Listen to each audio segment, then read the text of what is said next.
Estamos diante de uma porção muito conhecida da Epístola de Tiago. Alguns versículos aqui são muito conhecidos. Mas é importante entender que Tiago, de alguma forma, está criando um panorama para conectar as suas epístolas com os ensinamentos do seu irmão, com os ensinamentos do Senhor Jesus Cristo. E isso nos faz lembrar até o próprio Sermão do Monte. Quando lemos o capítulo 2, do versículo de 1 a 13, em alguns momentos somos lembrados a alguns ensinamentos de Jesus que são muito específicos. Quando nós olhamos para o Sermão do Monte, nós lembramos que lá Jesus nos ensinou sobre a ansiedade a respeito das coisas básicas da nossa própria vida. Se você olhar aí na sua própria Bíblia, no livro de Mateus, no capítulo de número 6, versículo de número 25, Jesus diz assim: "Por isso vos digo, não andeis ansiosos pela vossa vida, quanto ao que haveis de comer ou beber, nem pelo vosso corpo, quanto ao que haveis de vestir. Não é a vida mais do que o alimento e o corpo mais do que as vestes?"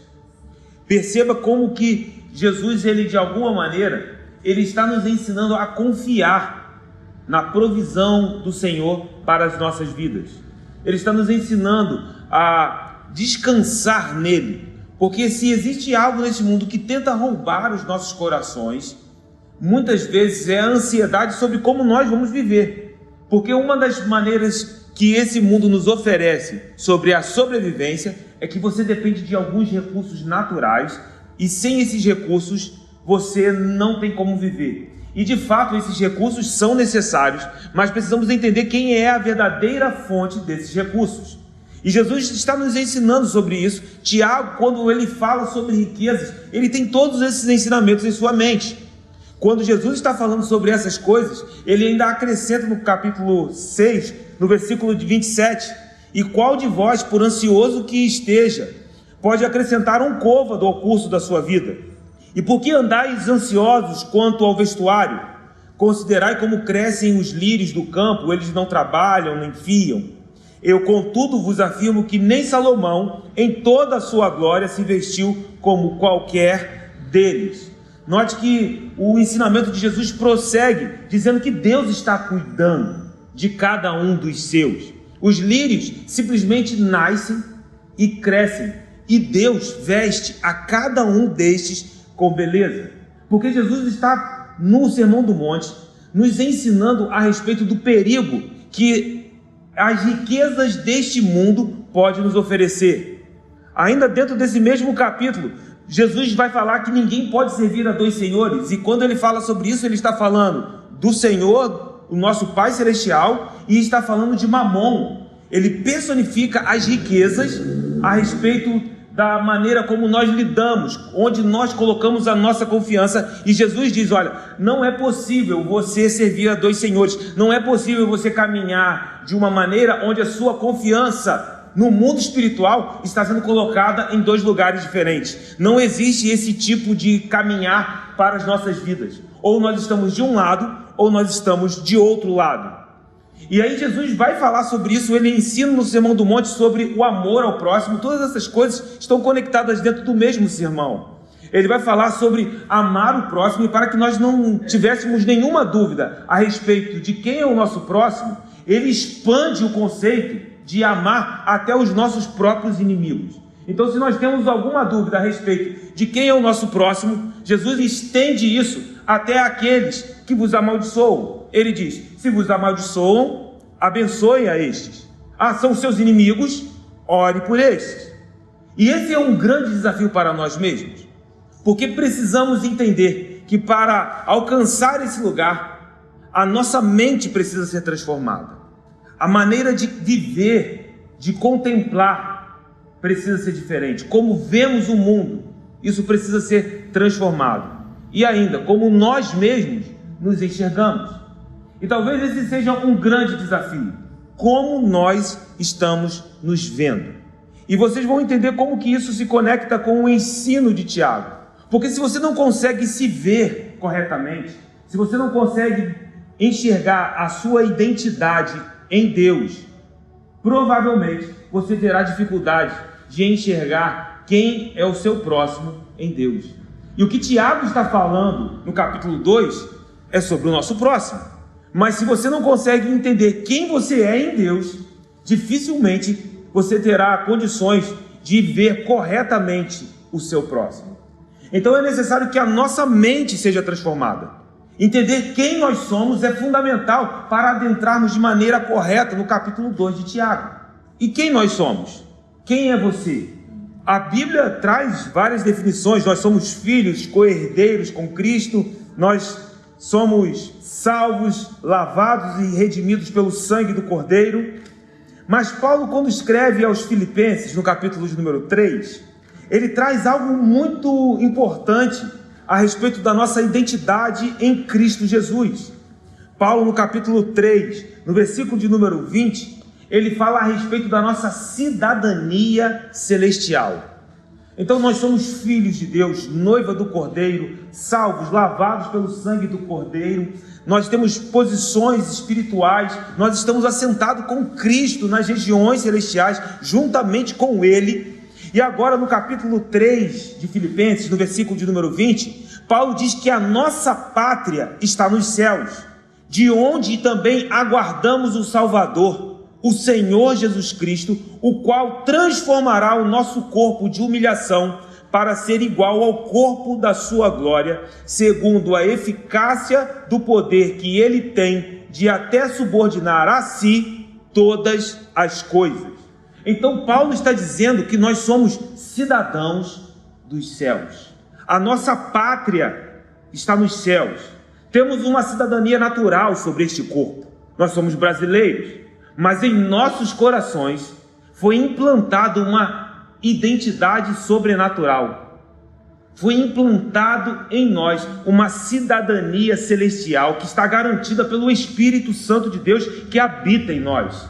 É um mistério eterno. O que mistério é esse? O próprio Deus habita em nós. E sinceramente, essa verdade espiritual é uma verdade que precisamos sondar com muito temor. O que nós estamos dizendo aqui é um escândalo.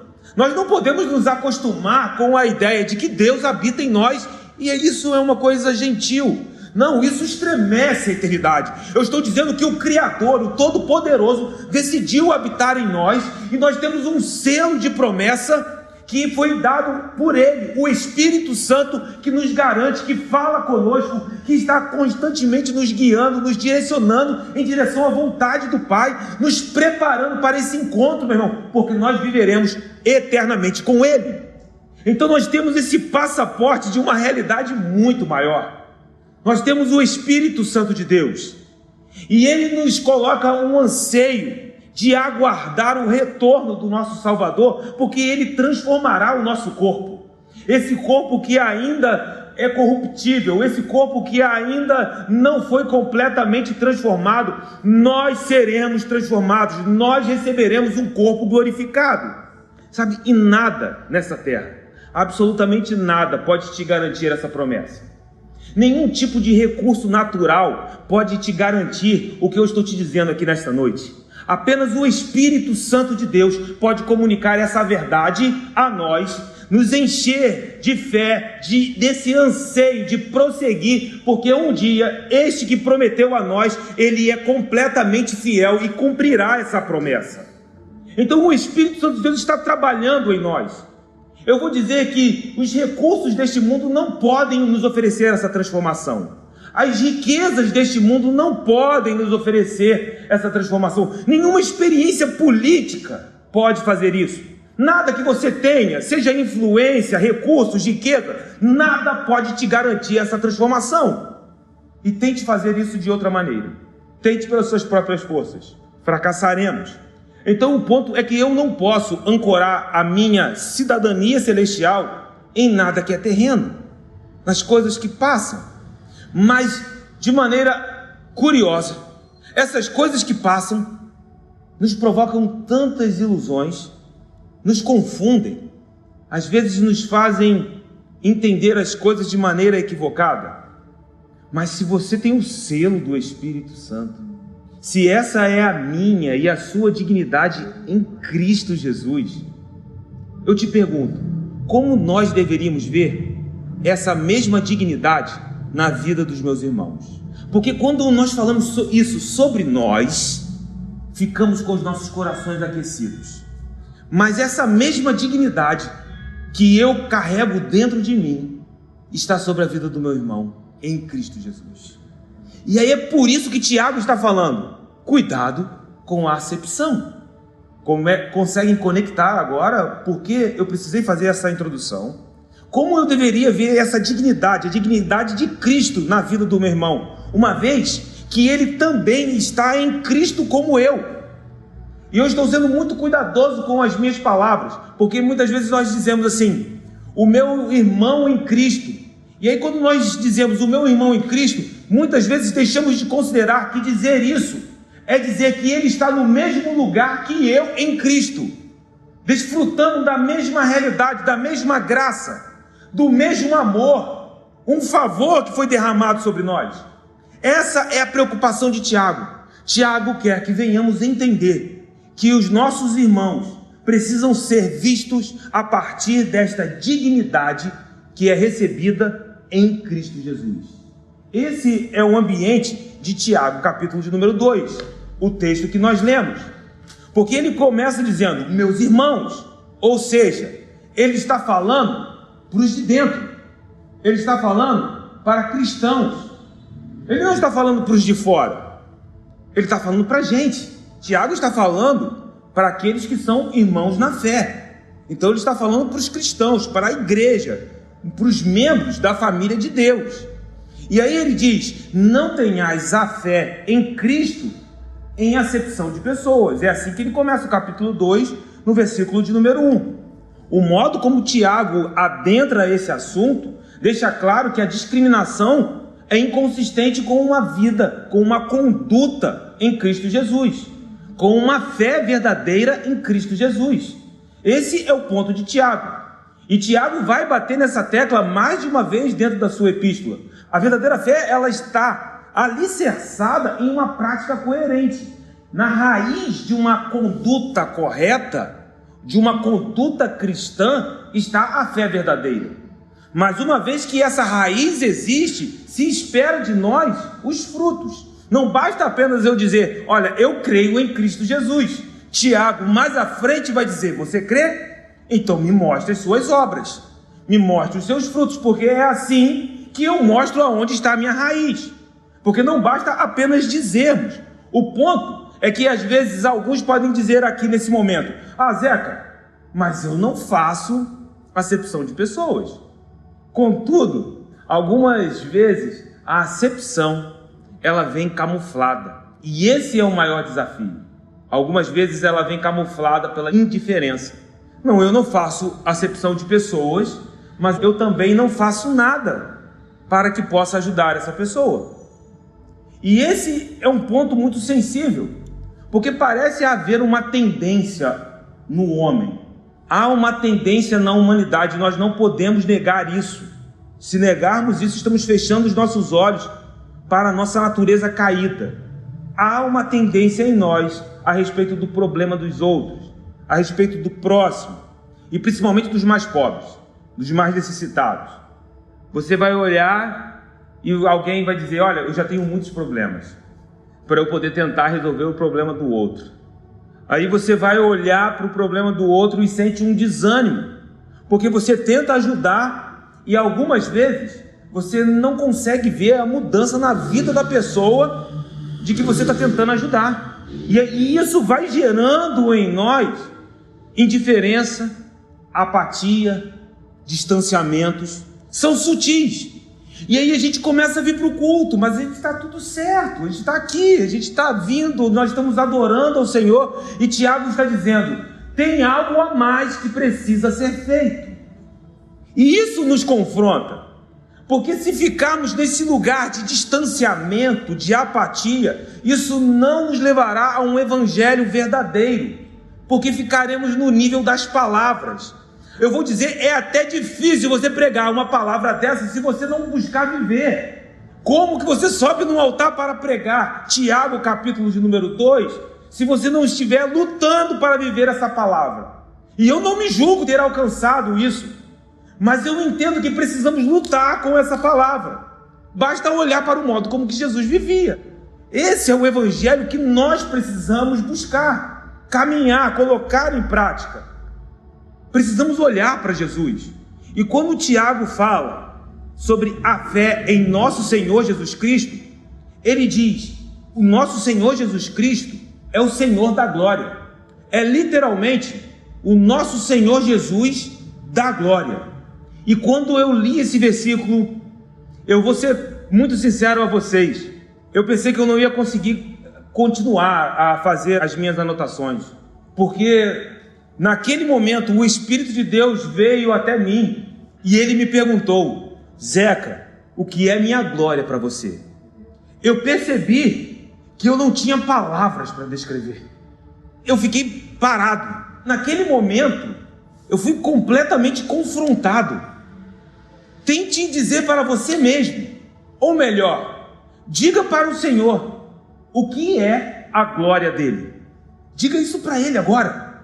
Sabe, quando eu parei nessa pergunta que o Espírito Santo de Deus me fez, porque nós não podemos ler esses versículos e passar de maneira despercebida, até porque o nosso Senhor Jesus Cristo, Senhor da glória, é uma expressão muito específica e não é uma expressão comum no Novo Testamento. Tiago está escrevendo, inspirado pelo Espírito, de maneira muito consciente. E quando olhamos para a glória de Deus, é aquilo que está em Deus, que pertence a Ele. E eu comecei a sondar isso. Eu falei: Senhor, a tua glória é aquilo que me fascina, mas ao mesmo tempo é o que me faz tremer. É o que me enche de um temor santo, porque eu quero estar perto, mas eu sei que essa mesma glória, ela tem o poder para me esmagar. Eu não posso me aproximar, eu não sou sequer digno de me aproximar dessa glória, mas eu desejo essa glória. Eu não conheço, eu não posso descrever, mas eu desejo estar.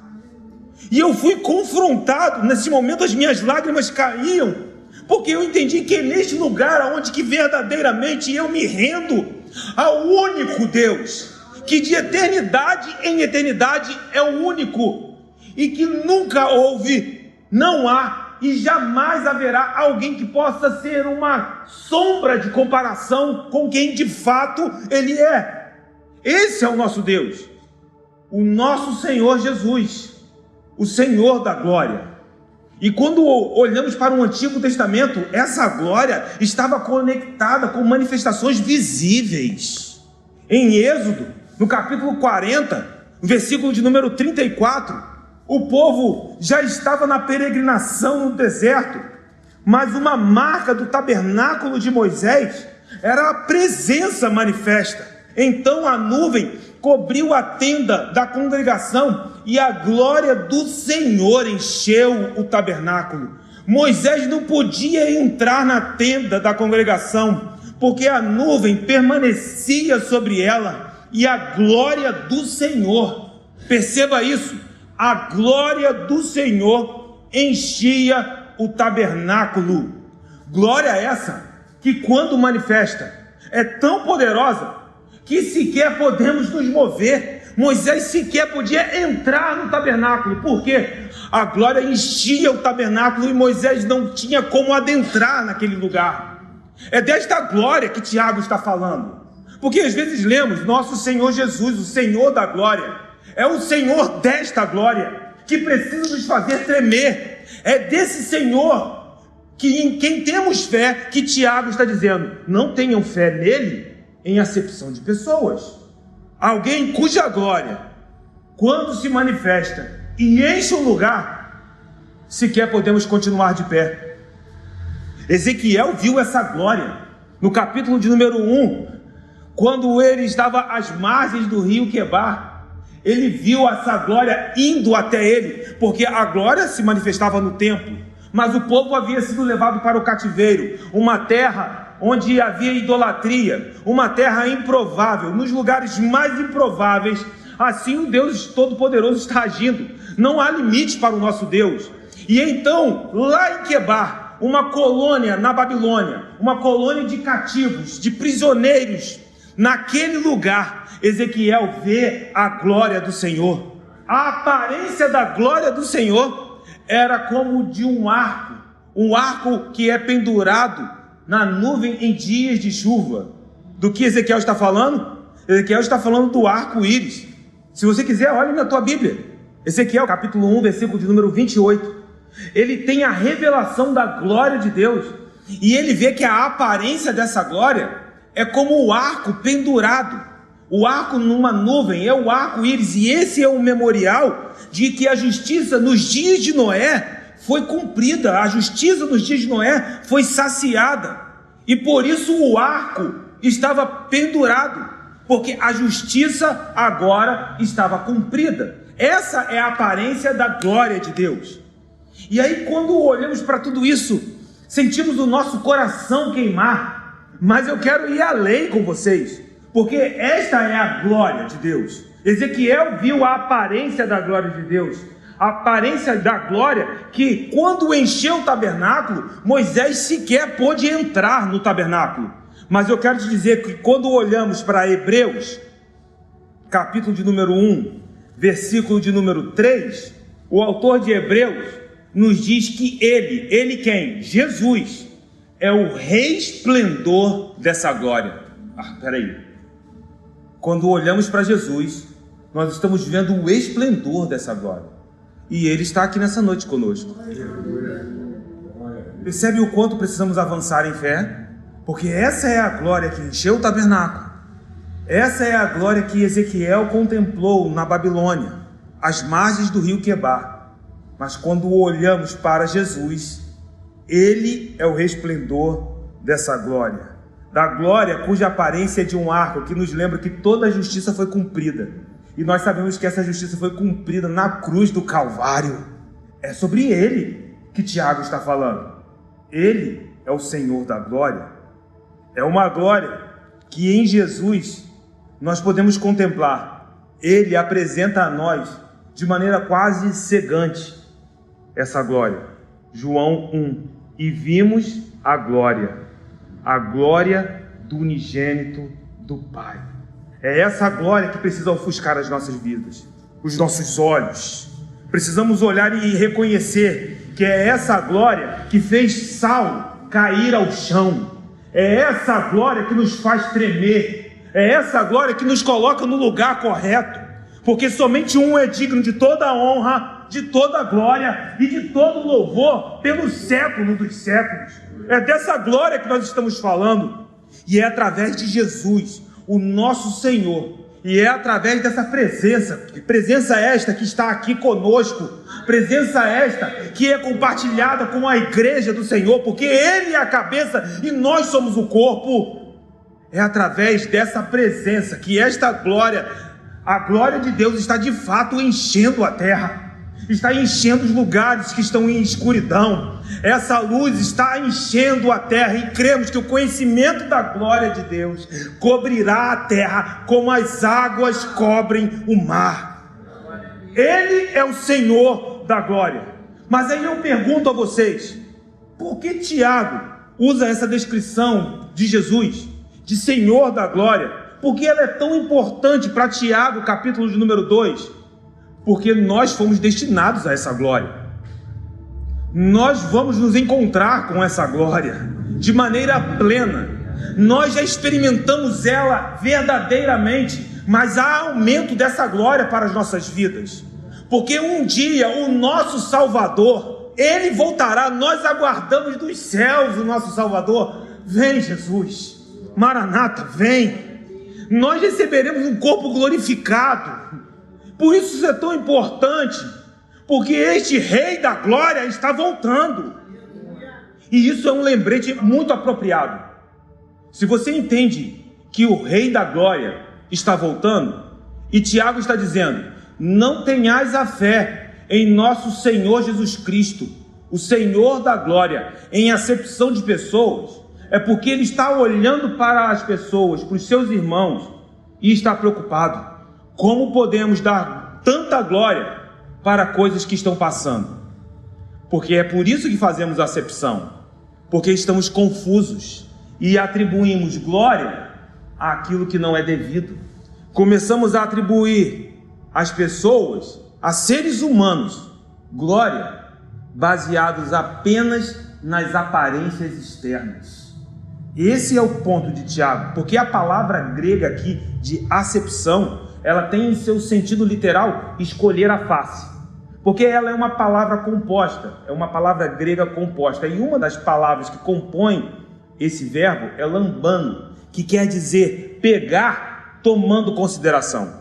Mas quando você pega algo tomando consideração, é como você vai numa feira, você vai ali comprar uma fruta, e você vai escolher a fruta que você vai levar para casa. Então você escolhe a fruta que você quer, você vai pegar tomando consideração. Essa é a palavra que serve como raiz para esse verbo sobre ter acepção ou fazer acepção de pessoas. Ele está dizendo, vocês escolhem as pessoas pela face. E aí Tiago vai nos dizer que nós estamos fazendo alguns julgamentos, às vezes baseados apenas pelas aparências externas. E isso é uma preocupação, porque o Antigo Testamento nos mostra claramente que Deus não nos trata dessa maneira. Deus não faz as escolhas das pessoas por causa das suas faces. Basta olhar para 1 Samuel, quando Deus chama Samuel para ungir um dos filhos de Jessé. Note que quando Samuel vai a Belém para ungir um rei que sucederia Saul, ele vai para ungir um dos filhos de Jessé, mas ele não sabe quem é. Então Jessé, quando recebe a informação de que um dos seus filhos seria ungido rei, vem Jessé e traz Eliabe, o filho mais velho, o primogênito. Era até de boa aparência, forte, homem de guerra, porque estava no exército nos dias da batalha contra os filisteus. Samuel olha, e Samuel vê nele boa aparência. Está olhando a face. Ele pega o chifre, ele está para ungir Eliabe. E então vem a voz do Senhor. Não, Samuel, não é ele. Mas como assim, Senhor? Samuel, eu não vejo como vocês veem, porque vocês olham o exterior, vocês veem a aparência, mas eu vejo o coração. É dessa maneira que o Senhor está nos chamando para olhar para os nossos irmãos. Que desafio é esse? Senhor, abra os nossos olhos espirituais nessa noite.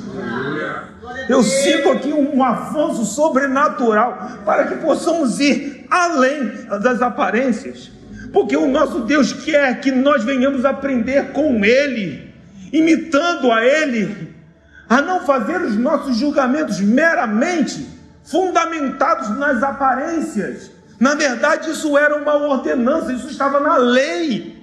Se você abrir a tua Bíblia em Levítico, capítulo de número 19, versículo de número 15, Deus já havia dado instruções claras ao povo a respeito dessa verdade. Não farás injustiça no juízo, nem favorecendo o pobre, nem comprazendo ao grande. Com justiça julgarás o teu próximo. Não é sobre a aparência, não é sobre quanto tem, não é sobre os recursos, não é sobre a sua conta bancária. Deus está procurando homens e mulheres que recebam a revelação do céu a respeito do seu próximo. Ele está procurando isso, e é interessante que o capítulo 19, 15 está dentro do contexto de algo que Tiago vai falar mais à frente, que nós já lemos aqui hoje. No versículo de número 18, vou ler a parte B. Amarás o teu próximo como a ti mesmo. Eu sou o Senhor. Isso é muito importante, porque nós estamos falando de um texto que está dentro do que Tiago está falando. Tiago faz uma citação direta de Levítico 19, 18. Mas voltando para a epístola de Tiago, note que Tiago, agora ele está nos chamando a ter a fé no Senhor da glória, no nosso Senhor Jesus Cristo. Mas não podemos fazer isso em acepção de pessoas. E o cenário que Tiago nos fornece não é um cenário profano, não é um cenário secular. O cenário que Tiago nos fornece é um cenário de adoração. Olha aí na tua Bíblia. Se, portanto, eu estou em Tiago 2:2. Se, portanto, entrar na vossa sinagoga, opa, olha aí, marca isso, algum homem com anéis de ouro nos dedos em trajes de luxo, e entrar também algum pobre andrajoso. Note que o cenário é um cenário de culto, é um lugar onde eles iam para adorar a Deus. E nós vimos aqui, quando estudamos as viagens missionárias de Paulo, que no início da igreja primitiva, muitas vezes eles se reuniam na sinagoga. E se observarmos a datação da epístola de Tiago, e de fato essa datação for remota, nos mostrando que Tiago talvez seja o livro mais antigo do Novo Testamento, ele ali fica do lado de Gálatas, há uma discussão a respeito se é Gálatas, se é Tiago ou não. Essa epístola está completamente contextualizada com o que nós estamos falando aqui, porque os primeiros cristãos iam para a sinagoga, mas aí ele está dizendo assim, mas quando vocês forem na sinagoga, ele nos fornece uma situação hipotética, mas potencial. E se por acaso entrar um homem com boas vestes luxuosas, com anéis, alguém que se olha e diz, esse cara tem recursos, ele não é alguém com dificuldades financeiras. Ele está dizendo, cuidado, não se guie por essas coisas. E o que nos chama a atenção é que Tiago está falando para cristãos que estão indo adorar o Senhor. Será que isso é tão diferente hoje? E aí ele coloca um extremo, porque ele compara, em uma mesma situação, dois homens adentrando neste lugar de adoração ao Senhor. Eu não estou falando de uma festa, não estou falando, sabe? Não, eu estou dizendo de um lugar de adoração ao Senhor. E o contraste é gritante, porque um está vestido de finas vestes, tem anéis em seus dedos, e o outro é um pobre andrajoso. Aqui é literalmente roupas desgastadas e manchadas, porque a palavra manchada aqui tem a mesma raiz grega de impurezas que nós lemos um pouco atrás, na verdade na semana passada. Está falando de roupas sujas. Ele está falando de alguém que poderíamos comparar com um morador de rua. E aí essas duas pessoas adentram no mesmo lugar. E por que Tiago faz isso? Por que ele cria esse caso extremo? É para nos ajudar a perceber que essa falha se dá muitas vezes em aspectos sutis. Posso te dizer algo? Às vezes nós podemos não perceber, mas em alguma medida nós tratamos pessoas com acepção.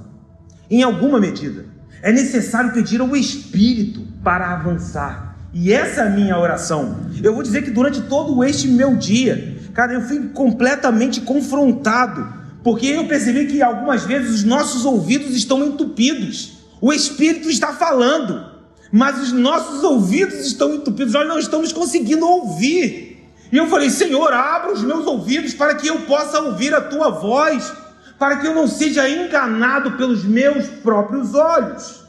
É algo tão sutil, que se torna extremamente perigoso. Por isso Tiago coloca esses dois casos extremos, porque quando nós olhamos esses dois casos tão extremos, isso logo se percebe, isso grita. Mas e se essas diferenças fossem um pouco menores? E se fosse alguém com finos trajes e anéis e joias, e uma outra pessoa que estivesse simplesmente vestida de maneira comum? Ainda assim, seria acepção. Mas como o contraste não é tão gritante, parece que não nos fere. Aí não é acepção. Não, só vamos fazer acepção se for um morador de rua, se for um pobre andrajoso, alguém que está vestido com vestes rasgadas e sujas. Sabe, Tiago aqui, ele, em sua situação, na sua hipótese, ele não nos informa se são visitantes, se são novos convertidos. O ponto de Tiago é que essas pessoas estão sendo tratadas de modo diferente. E é isso que nós não podemos fazer. Eu quero ser muito direto, não quero dar rodeios aqui nessa noite. Nós não podemos fazer isso. Nós não podemos tropeçar neste mesmo ponto em que Tiago está nos sacudindo. Um adentra e recebe atenção especial e é conduzido a um lugar de honra. E no versículo de número 3, ele diz que se tratardes com deferência o que os tem trajes de luxo e lhe disserdes, tu assenta-te aqui em lugar de honra e disserdes ao pobre, veja o que é dito ao pobre, tu fica ali em pé, ou assenta-te aqui abaixo do estrado dos meus pés. Um recebe honra e o outro descaso, é tratado com desdém, lhe é dado qualquer lugar. Novamente, Tiago está gritando nos nossos ouvidos. Um assentado num lugar de honra e o outro no chão. Tiago está falando aqui de quando recebemos uma pessoa que tem certa importância na sociedade. E sinceramente eu pensei muito nisso quando nós recebemos um político, alguém com influência. Sabe quando recepcionamos um cantor gospel? E aí é um ministrante da noite, e aí ele é recepcionado com grande honra. Mas eu pergunto a vocês, onde nós colocaríamos um morador de rua? Vamos ser sinceros. Aí eu vou te dizer mais. Não, mas nós precisamos assentar, receber as pessoas com honra, precisamos. E quem disse que não podemos colocar no primeiro lugar um político, ou uma pessoa importante, ou um cantor gospel que será o ministrante da noite? Mas como nós nos sentiríamos se entrasse um morador de rua e alguém pegasse e colocasse essa pessoa ao lado deste? Será que ninguém ia virar para o lado e ia falar assim, por que colocou ele ali? Esse é o ponto de Tiago. Eu vou dizer, irmãos, eu fui lixado hoje, com a Lima. O Espírito falou assim, olha, tem coisas que precisam avançar, e eu quero avançar, eu preciso avançar. Ele não nos trouxe até a epístola de Tiago apenas para a gente caminhar mais um livro e a gente sair daqui dizendo, olha, estudamos mais um livro da Bíblia. Nós estamos aqui porque eu sei que Deus quer nos levar a avanços sobrenaturais. Porque eu sei que se nós tivéssemos uma situação como essa, e se colocássemos um do lado do outro, eu me pergunto, o que os outros pensariam? Haveria os cochichos. E aí, sabe, será que nós acharíamos isso algo normal? Precisa ser. Precisa ser. Esse é o ponto de Tiago. Nós precisamos ser sacudidos aqui por Tiago, para que não venhamos viver um evangelho deformado, uma prática deformada. Sabe, dizemos uma coisa e vivemos outra. Eu não quero mais isso para mim. E eu não digo que nós talvez não estamos tentando isso, não estamos lutando com essa palavra, mas a gente pode amadurecer, cara. A gente pode avançar, porque o que hoje nós temos visto é uma deformação do verdadeiro evangelho. Um evangelho que tem sido muito falado, muitas palavras bonitas, um discurso muito bom. E às vezes até um discurso legalista que fala dessas coisas, mas eu quero viver.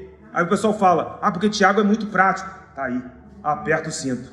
Porque Tiago é isso, não tem para onde correr. Esse é o ponto de Tiago, é a epístola de Tiago.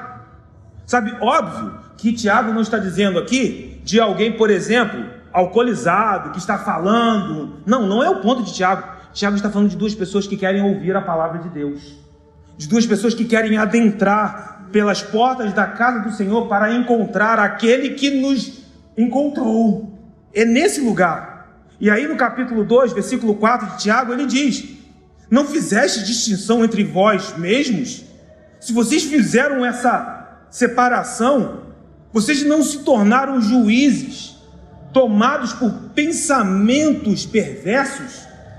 A versão da NVI diz, não estarão fazendo discriminação, fazendo julgamentos com critérios errados? Será que nós estamos usando os critérios certos? É o que Tiago está nos perguntando. É isso. Muitas vezes só estamos confusos, mas que nessa noite o Pai das Luzes derrame sobre nós revelação. Quais são os critérios que estão norteando as nossas palavras e atitudes? Será que não são critérios errados? E aqui a palavra discriminação, que Tiago usa no versículo de número 4, não fizeste distinção, e a palavra é diacrino, e essa palavra, ela significa fazer distinção e separar, mas ela também significa duvidar.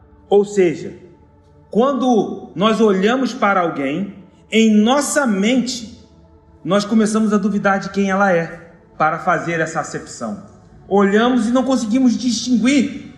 E é interessante que essa palavra é a mesma palavra que já apareceu na epístola de Tiago, no capítulo 1, no versículo 6, quando Tiago diz, peça, porém, com fé, em nada duvidando. Ou seja, ele está dizendo que num ambiente de fé, você precisa tomar cuidado com a dúvida. Aí Tiago, no capítulo de número 2, agora ele está colocando isso de maneira prática.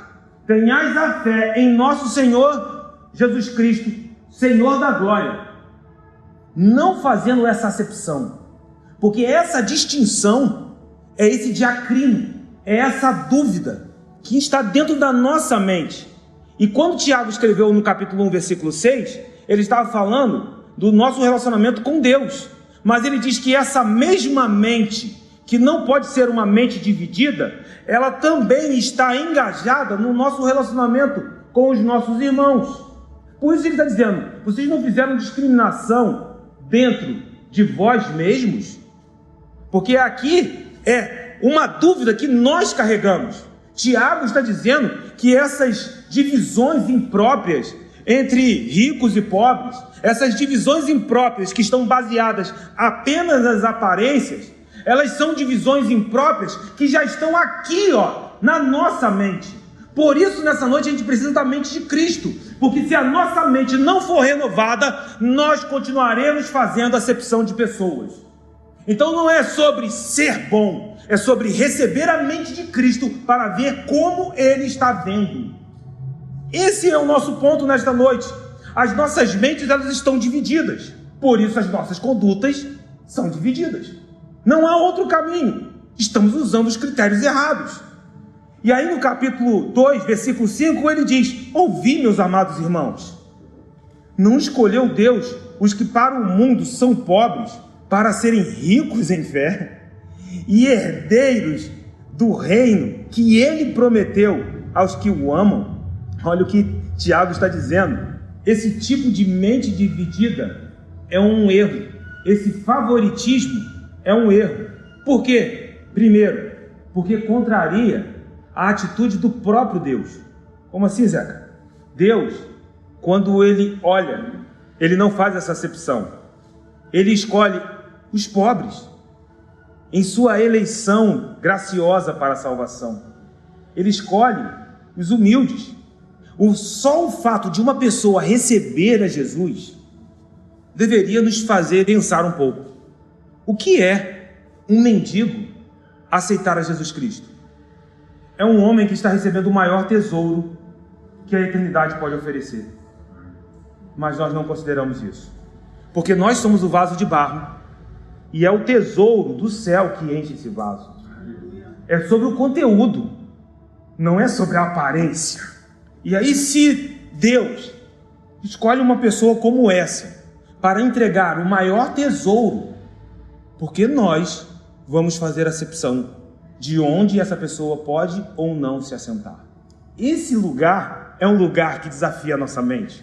Se Deus não trata as pessoas por critérios de posses, por que nós vamos tratar? É difícil, porque é uma reversão escandalosa. Os pobres foram escolhidos por Deus para serem ricos em fé. Deus escolheu. E aí aqui a gente precisa ter um cuidado, porque uma leitura rápida desse texto pode nos fazer tropeçar em um outro lugar. Então Tiago está eliminando uma discriminação e criando outra. E vocês podem perceber isso. Em que sentido? Como que se Deus estivesse a favor dos pobres e implicitamente contra os ricos. Será que é isso que Tiago está dizendo? Nós sabemos que não. Por isso a gente precisa ter muito cuidado. Porque aqui, quando nós olhamos essa palavra grega, ptokos, que é pobre.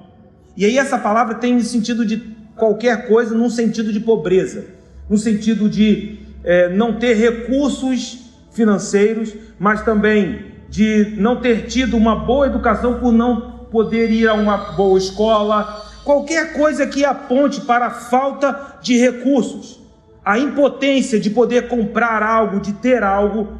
Essa palavra aponta para a falta de recursos materiais. Então, muitas vezes, olhamos para essa palavra e ela está apontando para isso. Só que aí, quando nós vamos para o Antigo Testamento, essa palavra tem um sentido um pouco diferente. Porque aí essa mesma palavra ela é usada para traduzir uma palavra hebraica.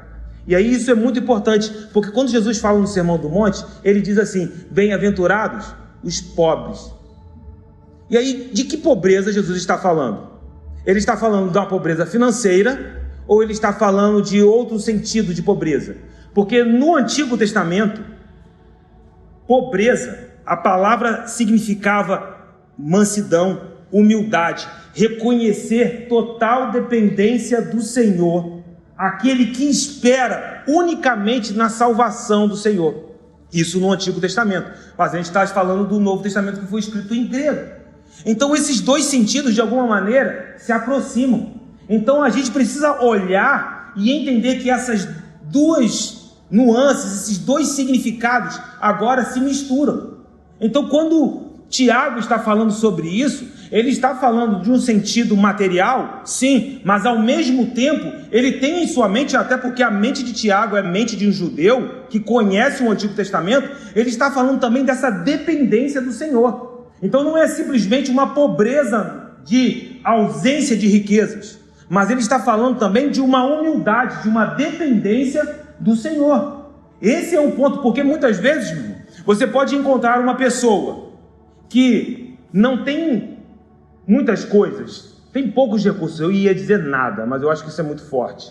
Mas, sabe, uma pessoa que você vê que a pessoa tem poucos recursos, mas ela ama tanto aquilo, que esse amor ocupa até mesmo o lugar do amor que ela tem por Jesus. Então não é sobre ter muito, é onde está o seu coração. E é nesse sentido que Jesus, quando fala no Sermão do Monte, de pobreza. Agora, se você confia nas riquezas, isso é um problema. E Tiago, de alguma maneira, está enfrentando essa dificuldade. Porque Tiago está escrevendo para os seus irmãos que estão na dispersão. Alguns estão passando literalmente dificuldades financeiras. Mas se essas pessoas, independente das suas circunstâncias, independente dos seus recursos, confiam no Senhor, essas pessoas estão no lugar de serem pobres de espírito, humildes de espírito, que confiam no Senhor. Ah, mas e os ricos? Para muitos é impossível um rico se salvar. Estão certos. É difícil. Na verdade, se eles confiam nas suas riquezas, é impossível. Que isso, Zé? Sim. Não é possível agradar dois senhores. Mas é impossível para o homem. É interessante que quando Jesus está falando sobre as riquezas em Mateus 19, ele diz que é mais fácil um camelo passar pelo fundo de uma agulha do que um rico entrar no reino de Deus. Quando os seus discípulos ouvem isso, eles ficam apavorados. Eles dizem, mas mestre, então quem poderá se salvar? Eu amo isso. Jesus fixa os olhos neles. Eu imagino o olhar de Jesus quando ele para e fixava os seus olhos nos seus discípulos. Então quem pode se salvar? E aí Jesus fixa os olhos nos seus discípulos e diz, é impossível para os homens, mas não é impossível para Deus. Porque é um milagre que acontece de dentro para fora. E eu posso dizer que essa é a mesma natureza do milagre que nos trouxe até aqui. Aleluia! Porque nós também éramos improváveis. Se Deus pôde te alcançar, porque Ele não pode alcançar um rico? Deus está aqui nessa noite. Então o ponto é sobre aqueles que amam o Senhor. Onde está o nosso coração? Essa é a condição. Alguns possuem pouco e o coração dessas pessoas estão no pouco. E é possível encontrar pessoas que têm muito e o coração delas não estarem nas coisas que possuem. Então eu pergunto aqui, ouvindo o Espírito Santo, onde está o seu coração? Aí agora Tiago pega e coloca a denúncia na mesa. Ah, não colocou ainda não? Não. Tiago não colocou a denúncia na mesa ainda não, tá? Ele coloca agora no versículo de número 6. Porque até então, ele está falando de uma maneira hipotética. O texto grego fornece isso de uma maneira hipotética. Potencial, mas hipotética. Pode acontecer. Mas agora no versículo 6 ele coloca na mesa. Mas vocês estão menosprezando os pobres. Versículo de número 6. Entretanto, vós outros menosprezastes o pobre. Não são os ricos que vos oprimem e não são eles que vos arrastam para os tribunais? Não são eles os que blasfemam o bom nome que sobre vós foi invocado? Então agora Tiago coloca a denúncia, porque Deus escolhe os pobres para o seu reino. Mas ele diz, mas vocês estão desprezando eles. Deus escolheu eles e vocês os menosprezam. E pior, estão bajulando aqueles que os oprimiam. E aí entenda isso dentro do contexto do século I. Os ricos eram os donos das terras, eram os comerciantes, e que muitas vezes levavam os pobres, os seus empregados, para os tribunais, porque haviam dívidas, pessoas que contraíam dívidas e não tinham condições de pagar. Esses ricos levavam os pobres para os tribunais, mas quando esses ricos entravam na sinagoga, eles iam bajular os ricos. Aí Tiago está dizendo, vocês estão invertendo tudo. Tiago não está dizendo aqui para pagar o mal com o mal, mas ele está dizendo, não adianta bajular, para de bajulação, para de tentar conseguir um favor com um homem injusto. Os critérios estão errados. Tiago está sacudindo. E aí no versículo 7, ele diz que as práticas ofensivas dos ricos avançavam, porque eles olhavam e blasfemavam contra o bom nome que havia sido invocado sobre os cristãos. Espera aí, do que ele está falando? Porque a palavra que era pregada é que os cristãos deveriam confiar no Senhor, que Ele era o socorro bem presente, que Ele era a provisão, mas olhando para a situação dos pobres, os ricos blasfemavam. Aonde está? Quem é Ele? Talvez zombassem dos cristãos, até mesmo pelas condições financeiras que eles tinham. E veja que aqui a realidade econômica não está separada da realidade religiosa, da realidade espiritual. Quem vai defender o pobre numa situação como essa? Aquele que se diz protegido pelo Senhor. São nessas horas que o mundo tenta levantar mentiras contra o nome do Senhor. A pessoa está passando por uma dificuldade, e aí alguém está dizendo assim, ali é Deus. Onde está o Senhor? Não é crente? Não é cristão? Essa era a situação que os irmãos de Tiago estavam enfrentando. Só que eles estavam tropeçando. Por quê? Porque quando esses ricos adentravam na sinagoga, os pobres andrajosos, ou seja, aqueles que tinham menos, eles deixavam de lado. E os ricos, quando entravam, vinham bajular. Tiago está dizendo, vocês estão usando os critérios errados. E aqui há algo muito importante, porque o ponto de o nome ser invocado sobre alguém significa propriedade. Ou seja, estamos falando a quem pertencemos. Eles zombavam, porque aqueles homens olhavam para Jesus e diziam, Ele é o Senhor da minha vida. Mas aonde está o teu Deus? Então Tiago está nos dizendo, vocês estão usando os critérios errados. Fazer acepção de pessoas é um erro.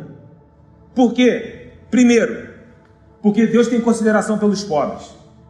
Segundo, porque não faz sentido bajular. A bajulação, meu irmão, é um erro. Está sendo guiado pelas aparências. Trate todos de maneira igual. E terceiro, por fim, porque quando você faz acepção de pessoas, você quebra um mandamento do nosso Senhor. É o versículo 8, 9. Se vós, contudo, observais a lei régia, segundo a Escritura, amarás o teu próximo como a ti mesmo. E se vocês fazem isso, fazeis bem. Se todavia fazeis acepção de pessoas, cometeis pecado. Tiago não tem meias palavras, ele é direto. Sendo arguidos pela lei como transgressores.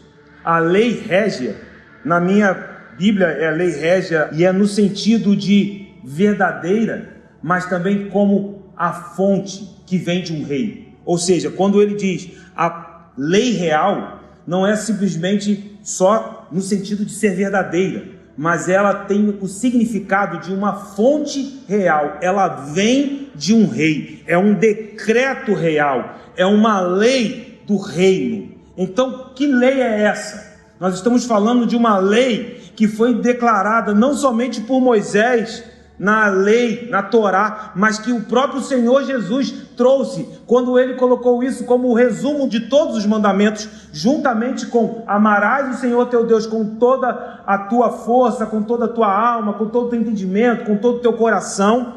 Ele coloca junto disso, amarás o teu próximo como a ti mesmo. E isso nos ensinamentos de Jesus verificamos que alcança não apenas um irmão próximo, aquela pessoa que está do nosso lado, mas Jesus aplica isso aos estrangeiros, quer dizer, aos estranhos, às pessoas que nós não conhecemos. E Jesus leva isso ainda além, porque ele leva esse mandamento até os nossos inimigos. É esse o escopo de Tiago. E se cumprimos isso, Tiago só diz: fazei bem. Não tem muito, uau, deixa eu te colocar aqui numa plataforma. Não, vocês estão fazendo bem, é isso aí, vocês entenderam. Mas se vocês não fizerem, vocês pecam e se tornam transgressores da lei. E sabe o que é ser um transgressor da lei? Paulo, quando escreve Romanos, no capítulo 2, versículo 25, vale a pena ler, ele diz assim: porque a circuncisão tem valor se praticares a lei. Porém, transgressor da lei, a tua circuncisão já se tornou incircuncisão. Espera aí, deixa eu tentar trazer clareza para você sobre o que Paulo está dizendo. Paulo está dizendo que se você está dentro da circuncisão, é uma marca da aliança, mas essa marca da aliança te traz para um lugar onde você cumpre a lei. Se, porém, deixar de cumprir a lei, mas eu tenho a marca da aliança, a tua circuncisão é incircuncisão. O que ele está dizendo? Você que era alguém que estava em aliança, agora se torna alguém não aliança, vamos dizer assim, que está fora da aliança. Isso é ser um transgressor, e isso é muito perigoso. Por quê? Porque nós estamos em aliança com Deus. Ontem na ceia nós celebramos essa aliança, a nova aliança firmada no sangue do Cordeiro. Mas se nós fazemos acepção de pessoas, somos transgressores e saímos do lugar da aliança. Isso quer dizer que se você está fora do lugar da aliança, você está correndo perigo. É isso que Tiago está falando. É uma palavra necessária, é uma palavra de despertamento, porque Tiago está vendo que os critérios algumas vezes estão errados. E aí ele continua, porque nós precisamos acordar, não há outro caminho, precisamos avançar. E se não fosse a graça, nós não estaríamos aqui. Mas a graça nos leva a um lugar de arrependimento, e o arrependimento nos levará a frutos de arrependimento. Isso quer dizer que uma vez que a nossa mente está renovada em Cristo Jesus, por causa dessa graça que nos alcançou, as nossas práticas também serão renovadas. Tiago está nos chamando para esse lugar. Aí ele nos dá um exemplo para que nós não venhamos ter dúvidas. Pois qualquer que guarda toda a lei, mas tropeça em um só ponto, se torna culpado de todos. Porquanto aquele que disse, não adulterarás, também ordenou, não matarás. Ora, se não adulteras, porém matas, vens a ser transgressor da lei. O ponto de Tiago é que não adianta dizer, mas eu estou guardando tudo e deixando de guardar este. Precisamos buscar, lutar com essa palavra. Tiago não está dizendo aqui que seremos pessoas que não fracassarão, mas seremos pessoas que entenderemos a necessidade de clamar pelo Espírito para avançarmos dia após dia. Ele sabe o que você pode fazer nesta noite, meu irmão. E é importante reconhecer isso, porque não adianta dizer, mas eu guardo todos esses aspectos, mas neste eu deixo isso de maneira desleixada, eu não me preocupo com isso. Esse é o ponto de Tiago. Ele não está dizendo assim, tem alguém aqui perfeito? Não. Ele está dizendo, as pessoas reconhecem que precisam da graça de Jesus, e que à medida que reconhecem que precisam dessa graça, essa graça nos alcança, e ela nos habilita a amadurecer. Mas em que sentido nós podemos dizer que quando quebramos um aspecto do que o Senhor nos chama para viver, estamos quebrando todos? Aí é importante entender como que Tiago vê a lei, porque Tiago não está vendo a lei como apenas uma sequência de mandamentos, uma série de mandamentos, uma lista de ordens individuais, porque se fosse somente uma lista de ordens, quando eu quebro uma delas. Mas quando Tiago olha para a lei, ele não vê uma lista de ordens, mas ele vê alguém que está falando. E quando você quebra uma frase, você está quebrando uma parte de algo que é um todo, que é indivisível, que não pode ser separado, porque a vontade deste é uma vontade única. Então, quando nós olhamos, por exemplo, para os 10 mandamentos, embora seja uma lista de 10 palavras, por isso decálogo, aquilo é apenas uma única vontade. Se quebramos uma, nós estamos quebrando aquilo que é o todo. Não podemos separar. É dentro dessa maneira que Tiago está dizendo. E ele não pega 2 mandamentos aleatórios. Tiago pega 2 mandamentos que estão nos 10 mandamentos na segunda parte do decálogo. Na segunda parte dos 10 mandamentos, que são os mandamentos que tocam nos cuidados com o próximo. Não matarás e não adulterarás. Ele está dizendo, vocês não podem separar essas coisas. Não adianta guardar um e quebrar o outro. E aí ele traz isso para o nível, meu irmão, da acepção de pessoas. Que desafio, não é? Então você está entendendo que precisa de graça nessa noite. Falai de tal maneira, e de tal maneira procedei como aqueles que hão de ser julgados pela lei da liberdade. Porque o juízo é sem misericórdia com aquele que não usou de misericórdia. A misericórdia triunfa sobre o juízo. O que Tiago está dizendo? Falem e hajam, mas façam isso como aqueles que entendem que um dia serão julgados. Serão julgados debaixo do quê? Da lei da liberdade. E Tiago já tocou nesse assunto. É que a nossa conduta precisa ser ajustada, precisa estar alinhada com aquilo que pregamos.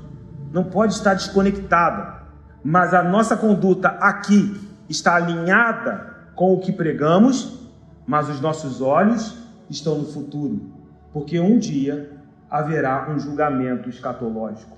Um dia estaremos diante do reto juiz. E muitos veem, às vezes, Tiago e Paulo tão distantes, os calvinistas e os arminianos ficam ali se debatendo, e eu fiquei até pensando assim, como deve ser curioso. Eu me senti assim, porque eu estou lendo um comentário, e o comentarista é calvinista, e os calvinistas têm certa dificuldade com Tiago. E aí é interessante que às vezes eles veem Tiago e Paulo de maneiras tão distantes, mas veja como o que Tiago está dizendo aqui é completamente alinhado com o que Paulo diz em 2 Coríntios, capítulo de número 5, versículo de número 10. Porque importa que todos nós compareçamos perante o tribunal de Cristo para que cada um receba segundo o bem ou o mal que tiver feito por meio do corpo. Veja como que Paulo e Tiago estão falando, pregando o mesmo evangelho. Aqui a lei da liberdade não é só o Antigo Testamento, mas é a maneira como o próprio Senhor Jesus Cristo assumiu essa palavra, nos reinterpretou e nos expressou ela de maneira muito clara no Sermão do Monte. Porque cumprir a palavra, irmão, não é um fardo para nós. Nós não estamos aprisionados à palavra, mas é uma obediência jubilosa, há uma alegria de poder cumprir essa palavra, porque entendemos quem nos liberou essa palavra, porque nós entendemos que essa palavra foi dada a nós pelo Rei da Glória, pelo Senhor Todo-Poderoso, cuja glória, o resplendor da glória, a aparência da sua glória, Ezequiel disse que é como um arco que está pendurado, e este arco nos lembra de que a justiça foi satisfeita. Nos dias de Noé foram as águas de Noé, mas nos dias de Jesus foi a cruz do Calvário que cumpriu toda a justiça, onde toda a justiça foi satisfeita, e então hoje podemos avançar num lugar seguro.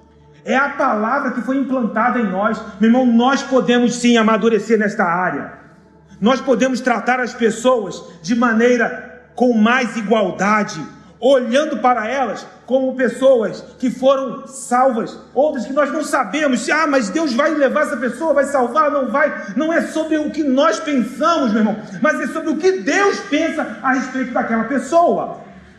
É isso que Tiago está nos chamando para viver, para buscar, para orar, para clamar. É uma obra graciosa, meu irmão, porque a misericórdia triunfa sobre o juízo. Nós fomos chamados para viver nele. Não é sobre o que temos na nossa conta bancária, no nosso bolso. não é sobre os seus recursos naturais, meu irmão. Se você possui algum recurso material, eu vou dizer glórias a Deus.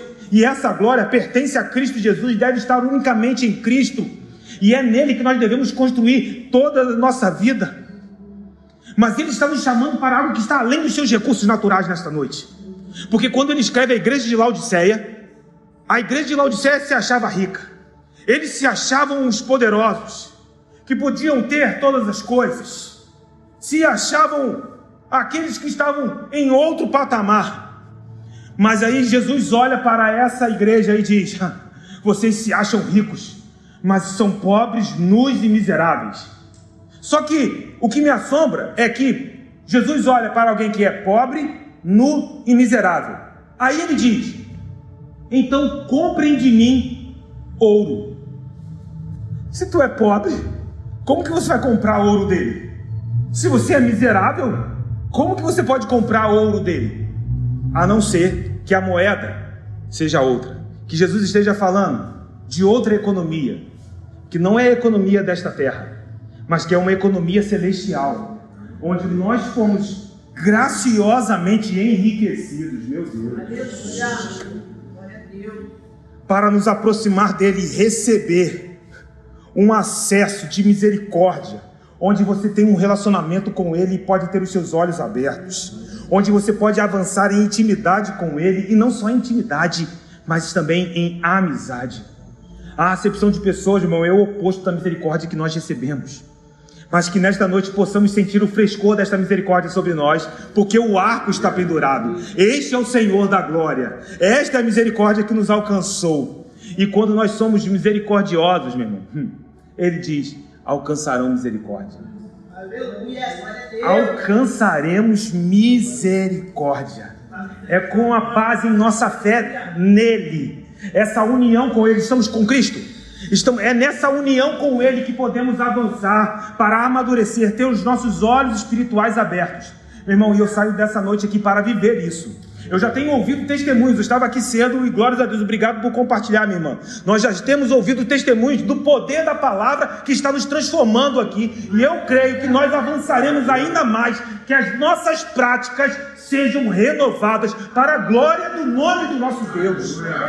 Coloca a tua mão sobre o teu coração. Deus, nós oramos nesta noite, baseados na união que o Senhor nos ofereceu, nesse relacionamento que o Senhor nos ofereceu, essa misericórdia que nos alcançou, é esta misericórdia que queremos liberar sobre o nosso próximo. Senhor, nos ajude, porque, meu Pai, às vezes nós fracassamos, talvez nos níveis mais extremos, até conseguimos minimizar as nossas maneiras de fazer acepções, mas, Senhor, nós não queremos caminhar isso em nenhum nível na nossa vida. Senhor, leva-nos além, amadureça-nos, abra os nossos olhos espirituais para ver no nosso próximo aquilo que o Senhor está vendo. Obrigado pela tua revelação, obrigado pela tua glória, que não somos capazes de descrever, mas que habita em nós. Obrigado por habitar em nós, obrigado pela tua palavra. Jamais seremos os mesmos. Assim nós oramos certos da nossa vitória, em nome de Jesus. Amém. E graças a Deus. Você pode aplaudir ao Senhor essa noite?